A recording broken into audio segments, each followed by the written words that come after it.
Bonjour, Patrick. Patrick Zobidon. Comment ça va? Très bien, toi, Dor? Oui, ça va très bien. Je vais vous présenter Patrick Zobidon, qui est président de Penguin Pickup. Il est basé à Toronto. C'est quelqu'un, un ex-Montréalais, qui a commencé dans les ventes, puis maintenant président d'une compagnie en transport. Merci pour prendre le temps, Patrick, de le faire, cette petit blog. Est-ce que je veux commencer, puis tu peux répondre aux questions par rapport à quelqu'un, par rapport aux ventes ou en général le recrutement. Est-ce qu'il y a des choses que tu recherches universellement dans les candidats quand tu passes en entrevue? Oui, tout à fait. Je dirais premièrement, la compatibilité du candidat avec l'équipe, numéro un, parce que c'est probablement la chose la plus importante que la nouvelle associée puisse s'entendre avec ses nouveaux collègues et vice-versa. Dans un deuxième temps, au niveau du fit culturel aussi de la compagnie, qui est également tout aussi important. Par la suite, je regarde au niveau de la transparence et de l'honnêteté. J'ai toujours cru, et ça a toujours bien payé, que c'était des qualités extrêmement importantes de la part d'un nouvel associé d'avoir, autant pour ses collègues que pour la société. Alors ça, c'est la troisième étape importante. Et le dernier, je dirais, donc, c'est l'aspect du CV, où un CV doit toujours être, je dirais, top-notch, bien étoffé, sans trou. Alors, quand je dis sans trou, c'est qu'on a souvent encore des candidats où c'est pas toujours clair le parcours professionnel et c'est là où on commence à se poser des questions sur what's behind those holes. Alors, ce sont ces 4 points importants que je regarde lorsque je commence un processus d'entrevue avec un candidat. OK. Est-ce qu'il y a quelqu'un qui a déjà fait wow pour toi, qui a fait quelque chose que tu as dit, ça, c'est un candidat exceptionnel dès le début? Oui, tout à fait. Très peu, par contre. C'est surprenant que lorsque les gens recherchent un emploi, ne vont pas, comme je dirais, above and beyond all the time. Pourquoi je dis ça? C'est que dans un processus d'entrevue, c'est là où on essaie de se présenter sous son meilleur jour et ses meilleurs attraits. Et les candidats qui ont fait un wow pour moi sont ceux qui ont fait vraiment des choses above and beyond. Qu'est-ce que je parle par rapport à ça? Par exemple, un candidat qui va premièrement avoir fait une excellente recherche sur la société, mais aussi sur moi, par exemple, et qui vont me parler de trucs qu'ils ont dû chercher sur Internet quand même assez longuement pour comprendre mon parcours professionnel et de remonter plusieurs années. Alors ça, c'est un wow par rapport à la capacité de faire ces recherches. Le fait qu'un candidat va, le bon vieux 90-day plan ou 100-day plan, qu'on assume souvent que c'est monnaie courante, mais c'est pas le cas. Très peu de candidats, à vrai dire, dans mon expérience d'employeur, m'ont soumis un 90-day ou 100 plan sans que je l'ai demandé.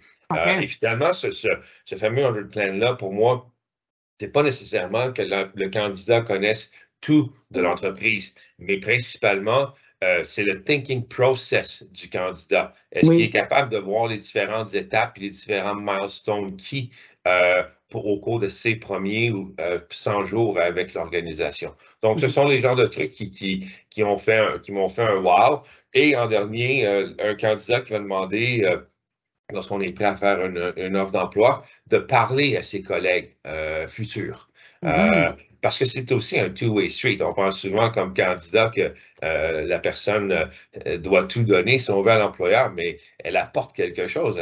Si on embauche une personne, c'est parce qu'elle a des qualités qui vont aider la compagnie et le groupe à accomplir des nouveaux sommets. Alors, c'est normal pour moi qu'un candidat ou une candidate demande d'avoir une entrevue avec les collègues ou futurs collègues, mais c'est arrivé très rarement dans mon expérience. OK, wow. Est-ce que au niveau de la négociation de salaire, il y a des choses que tape ses nerfs ou quelque chose comme ça? Oui, non, c'est vraiment une question. Aujourd'hui, on est dans un marché d'employés, comme tu sais très bien. Donc, les candidats et candidates ont la main haute, si on veut, en termes de demande, en autant que les demandes soient raisonnables. Ça, c'est toujours la première question qui est importante pour moi. En termes de demandes qui sont raisonnables, c'est savoir bien négocier. Alors, par exemple, ce qui me tombe sur les nerfs, c'est quelqu'un qui va perdre de vue le big picture. Alors, on regarde une enveloppe, par exemple, d'une compensation X, qui est une partie en cash, une partie en variable, une partie des fois en option, et aussi certains avantages sociaux et autres trucs de ce genre, et des vacances. Et des gens vont, des fois, devenir très pointilleux sur un truc comme en ce moment, les gens veulent toujours continuer à travailler de la maison à cause de la pandémie. Je m'excuse, mais quand on est un nouvel employé, un nouvel associé dans une boîte et qu'on a encore pignon sur rue, c'est important que le nouvel employé va pouvoir venir au travail au moins pendant les premiers mois, 5 jours par semaine, question de s'adapter au nouvel environnement. Alors, et c'est là que lorsque des candidats deviennent un peu intransigeants sur des points comme ça, c'est plus une négociation, c'est une prise de position sur des items comme I want to work 5 days a week from home. Oh, that's not possible. I don't care how good you are as a candidate. I mean, if that's where it's going, I mean, it's going to be a short discussion at the end. So, yeah. OK. Est-ce que le conseil de recrutement, le conseil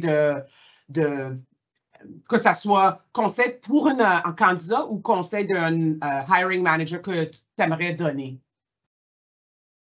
Ben, je pense que c'est toujours de se présenter sous son meilleur jour, de faire ses devoirs qu'on a parlé, tenue vestimentaire, des trucs qui sont quand même, on dirait, du gros bon sens, de voir même ta réaction quand ta tenue vestimentaire pour les gens.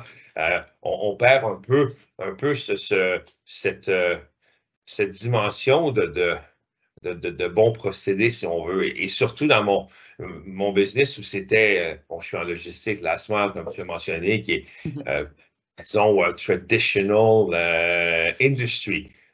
Et les gens ont beaucoup l'attitude e-commerce et trendy et des jeans et des running shoes. Mais évidemment, il faut que les gens comprennent que lorsqu'on fait une entrevue, ben, il faut se présenter peut-être un peu plus overdressed qu'à l'habitude, within reason. Et ça, c'est hyper important. It's always easier to take off your jacket than find a new one if you don't have one right for during a lunch. Et puis, les gens laissent souvent tomber la garde, je dirais aux candidats, de faire attention que c'est toujours un processus d'entrevue. Hein. C'est pas un friendship, relationship. C'est une entrevue entre deux individus et il faut trouver un fit.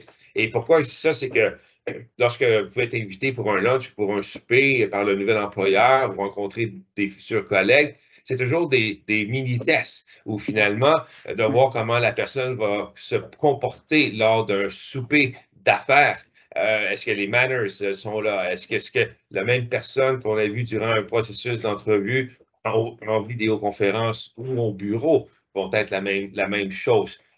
J'ai déjà vu des candidats où prendre une bière se termine avec plusieurs bières et finalement, ça l'a fait avorter l'offre d'emploi. Mais j'étais content qu'on ait fait cet exercice additionnel parce qu'on voit les gens sur their normal self. Et c'est toujours là où il faut que le candidat fasse quand même attention lorsqu'on essaie ou l'employeur doit essayer de voir le normal self, qu'on demeure true to ourselves, mais en même temps, c'est pas encore une fois une relation entre deux futurs amis, mais un employeur et un employé. Et il y a une grande différence entre les deux. Oui, c'est ça. Puis, à rajouter, tout à l'heure, tu as parlé d'un candidat qui va faire la recherche sur toi. Il y en a qui vont être creepy. Puis, il y en a qui vont faire ça comme du monde, puis ne dépassent pas la ligne. Est-ce qu'il y a quelque chose qu'un candidat peut faire que ça serait un automatic no? Je dirais, quelqu'un qui a peut-être été trop creepy, je dirais, j'ai déjà eu une situation où j'ai été nommé CEO pour la division internationale de Bpost en Europe, où lorsque la nomination est arrivée, il y avait des gens qui avaient été sur mon Facebook. Et comme j'étais à l'époque, n'était pas nécessairement trop technologique, on pu voir mon côté personnel. Et évidemment, pas que ça me dérange, mais c'est comme that's a no-go. Again, c'est pas essayer de devenir ami avec Pat, mais c'est Pat le futur employeur. Alors, there's a limit about the information you want to know about someone. And even if you got the information, I mean, keep it for yourself. You don't need to be. Et voilà, exactement. Any parting words, anything que tu veux partager quand on va finir cette conversation? Écoute, je dirais souvent, mon avis aux candidats, c'est be yourself. Be true to yourself, numéro un. Deuxièmement, combien de fois que tu as certainement entendu « Oh, I'm so sorry, it didn't work, I'm sad, it didn't work ». Mais je dis souvent, mais si ça n'a pas fonctionné, pourquoi? Et si c'était un mauvais fit, c'est aussi bien comme ça. Parce que tôt ou tard, ça va être une séparation entre un employé et un employeur parce qu'il n'y aura pas le fit culturel ou les work ethics ne seront pas là. Alors, je pense que c'est toujours bon de s'assurer que le fit soit là. Ne forcez pas trop la note. N'essayez pas toujours de trop vouloir que ça fonctionne parce que s'il y a certains yellow flags qui se lèvent durant le processus d'entrevue, que ce soit pour l'employeur ou l'employé, futur employé, try to get at the bottom of it. And if they still there or become red flag, well, that might not be the opportunity for the candidate. So that would be my advice. En anglais, on a l'expression, you don't want to fit a square peg into a round hole. Yeah.